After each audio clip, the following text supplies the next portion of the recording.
প্রিয় স্নেহের ফার্স্ট সেমিস্টারের ছাত্রছাত্রীরা, আজকের এই শর্ট ভিডিওতে তোমরা দেখতে পাচ্ছ তোমাদের এইসি কম্পালসারি ইংলিশ, যেটি তোমাদের প্রত্যেককে কম্পালসারি এটি পেপার প্রত্যেককেই পরীক্ষা দিতে হবে এবং এটি পরীক্ষা দিতে হবে তোমাদের 50 নম্বরে।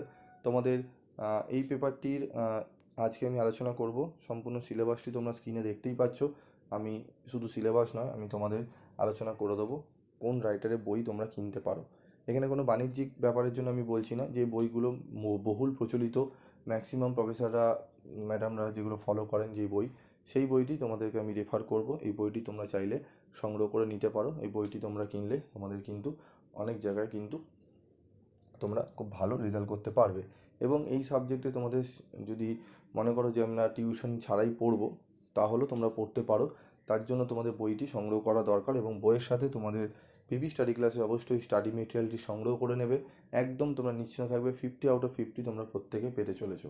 ঠিক আছে, তো দেখে নাও কোন রাইটারের বই কিনবে। দুটো বই রয়েছে এখানে কম্পালসারি ইংলিশ, একটি মধুরিমা মল্লিকের রয়েছে এবং আরেকটি রয়েছে এস ব্যানার্জি।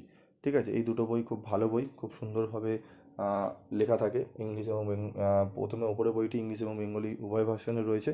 দ্বিতীয় বইটি কিন্তু শুধু ইংলিশ ভার্সন রয়েছে। যারা ইংলিশ ভার্সন শুধু পড়তে চাও তাদের এস ব্যানার্জি বইটি তোমরা সংগ্রহ করতে পারো। ঠিক আছে, এবং তোমরা যদি এই সাবজেক্টের সাজেশান বা স্টাডি মেটেরিয়াল যদি তোমরা দেখতে চাও কেমনভাবে সাজিয়ে গুছিয়ে পড়লে তোমরা ভালো নাম্বার তুলতে পারবে, তাহলে অবশ্যই কমেন্ট করে জানিও। এবং আমাদের গ্রুপও রয়েছে, সেই গ্রুপেও তোমরা কিন্তু জয়েন করতে পারো।